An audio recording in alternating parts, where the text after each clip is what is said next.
حزب اللہ لیڈر حسن نصراللہ نے ایک بار پھر سویڈن میں قرآن مجید کی بے حرمتی کی مذمت کی ہے۔ ایسا تازہ واقعہ ایک دن پہلے سویڈش پارلیمنٹ کے باہر پیش آیا۔ حسن نصراللہ نے کہا کہ قرآن مجید کو جلانے کے پیچھے اسرائیل کی خفیہ ایجنسی موساد کا ہاتھ ہے۔ حسن نصراللہ نے ٹیلی ویژن پر خطاب کرتے ہوئے یہ بات کہی۔ وہ محرم کی مناسبت سے ایک مجلس سے خطاب کر رہے تھے۔ نصراللہ نے کہا کہ سویڈن اور بعض دوسرے ملکوں میں قرآن مجید اور دوسرے مقدسات کی بے حرمتی سے مسلم حکومتوں کا عزم اور مضبوط ہوگا اور وہ قرآن مجید کی حفاظت کے لیے پوری طاقت سے جٹ جائیں گے۔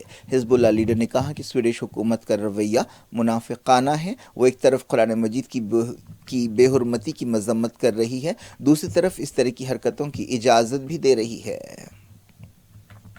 ایران نے مغربی ملکوں سے مطالبہ کیا ہے کہ وہ اسلامی مقدسات کی توہین کو جرم قرار دے۔ ایرانی وزیر خارجہ حسین عامر عبداللہیان نے OIC ملکوں سے کہا کہ وہ اس سلسلے میں کام کریں۔ افریقہ کے ملک نائجر سے یورپ کے کئی شہریوں کو باہر نکالا گیا۔ نائجر نے پچھلے دنوں فوجی بغاوت دیکھی تھی۔ اس کے بعد سے سینکڑوں فرینچ شہریوں اور یورپین سٹیزنز کو نکالا گیا ہے۔ فرانس کی 2 ایئر بسز روانہ کی گئی ہیں۔ کم سے کم 262 لوگ ایک ہوائی جہاز میں سوار ہو کر نائجر سے نکل گئے ہیں، جن میں 12 دودھ پیتے بچے شامل ہیں۔ فرینچ فارن منسٹر کیتھرین کولونا نے یہ بات بتائی۔ فرانس کے علاوہ اٹلی اور بعض دوسرے یورپی ملکوں نے اپنے اپنے شہریوں کو باہر نکالا ہے اور یہ سلسلہ اب بھی جاری ہے۔ امریکہ نے اب تک نائجر میں اپنے سفارت خانے کو کھلا رکھا ہے۔ اسٹیٹ ڈپارٹمنٹ کے ترجمان میتھیو ملر نے کہا کہ امریکہ کی تنصیبات یا امریکی شہریوں کو فی الحال کوئی خطرہ نہیں ہے، لیکن نائجر میں امریکی سپاہیوں کو امریکی فوجی اڈے تک محدود رکھا گیا ہے۔ بائیڈن حکومت صورتحال پر نظر رکھے ہوئے ہے۔ پچھلے دنوں ملک کے پہلے جمہوری صدر محمد بازوم کے خلاف فوجی بغاوت ہوئی تھی۔ پیر کو برکینا فاسو اور مالی نے، جو نائجر کے پڑوسی ملک ہیں، یورپی ملکوں کو فوجی مداخلت کے خلاف خبردار کیا تھا۔ نائجر کی طرح برکینا فاسو اور مالی میں بھی حالیہ عرصے میں فوجی بغاوت ہوئی۔ ایسا معلوم ہو رہا ہے کہ ساحل علاقے کے لوگ ایک کے بعد ایک، یعنی ساحل علاقے کے ملک ایک کے بعد ایک فرانس کے ہاتھ سے نکلتے جا رہے ہیں، اور ایسا ڈر ہے کہ اب یہ رشیا کے پالے میں چلے جائیں گے۔ اس صورتحال پر فرانس اور یورپی یونین کو تشویش ہے۔ فرانس اور یورپی ملکوں نے بغاوت کے بعد نائجر کی مالی مدد بھی روک دی ہے۔ ایک اور افریقی ملک گنی نے نائجر سے یکجہتی کا اظہار کیا ہے اور کہا ہے کہ وہ نائجر کے خلاف کسی بھی کارروائی میں حصہ نہیں لے گا۔ نائجر افریقہ کے ساحل علاقے کے ان ملکوں میں شامل ہے جہاں مسلم انتہا پسندی بڑھ رہی ہے اور مسلم انتہا پسندی سے جڑے کئی معاملات پیش آئے ہیں۔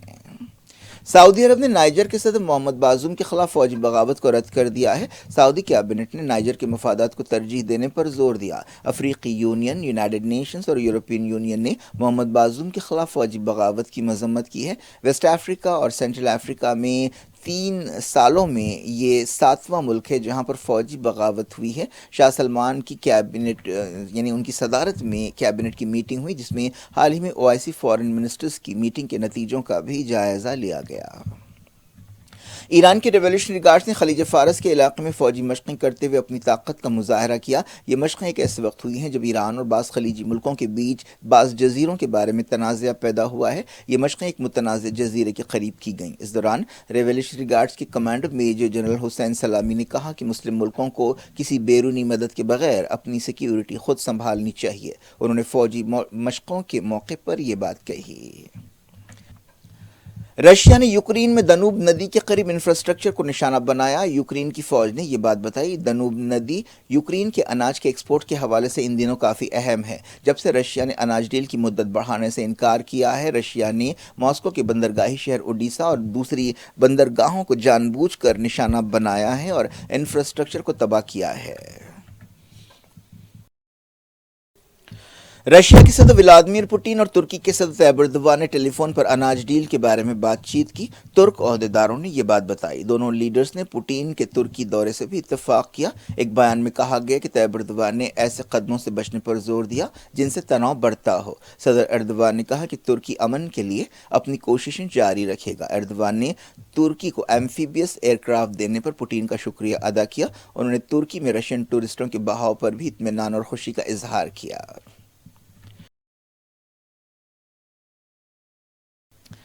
اسرائیلی فوج نے ایک 15 سالہ فلسطینی بچے کو گولی مار کر ہلاک کر دیا۔ فلسطین انفارمیشن سینٹر نے بتایا کہ یہ واقعہ منگل کی شام السمو ٹاؤن کے قریب پیش آیا۔ جاں بحق فلسطینی کی پہچان محمد فرید شوقی کی حیثیت سے کی گئی۔ اسرائیلی میڈیا میں کہا گیا کہ ایک فلسطینی نے اسرائیلی سپاہیوں پر حملے کی کوشش کی اور اس فلسطینی کو گولی مار کر ہلاک کر دیا گیا۔ اسرائیلی عہدیداروں نے بتایا کہ اس فلسطینی کو زخمی حالت میں ہاسپٹل لے جایا گیا جہاں اسے مردہ قرار دیا گیا۔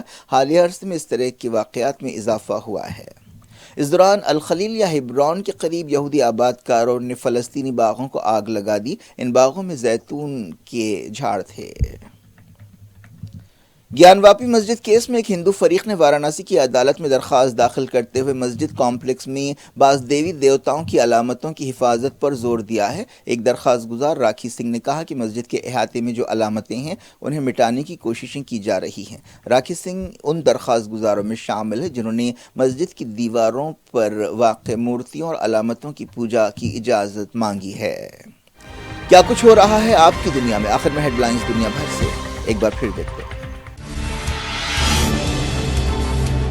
ہریانہ میں 116 گرفتار، چیف منسٹر نے کہا ذمہ داروں کو نہیں بخشیں گے، سازشیوں کی تلاش جاری ہے۔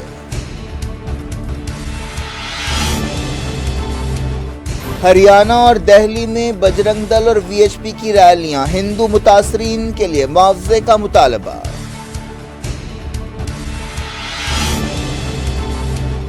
ریلیوں میں ہیٹ سپیچ نہیں ہونی چاہیے، مرکزی حکومت یقینی بنائے، سپریم کورٹ نے دی ہدایت۔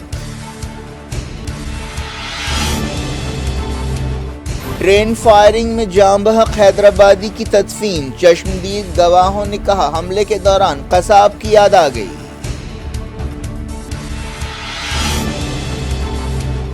سویڈن اور ڈنمارک قرآن سوزی پر پابندی لگانے پر غور کر رہے ہیں۔ حسن نصر اللہ نے کہا مقدس کتاب کی حفاظت کا عزم مضبوط ہوا۔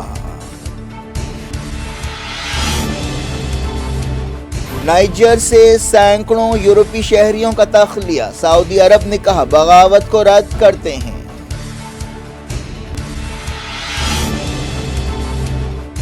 ایران نے کی خلیج فارس میں فوجی مشقیں، ریولیوشنری گارڈز کے چیف نے کہا مسلم ملکوں کو اپنی سیکیورٹی خود سنبھالنی چاہیے۔ رشیا نے اناج ایکسپورٹ کے انفراسٹرکچر کو نشانہ بنایا، طیب اردوان نے کی پوٹین سے بات چیت، کہا تناؤ کم کرنے کے قدم اٹھائیں۔ اسرائیل نے 15 سالہ فلسطینی بچے کو گولی مار دی، یہودی آباد کاروں نے فلسطینی باغوں کو آگ لگائی۔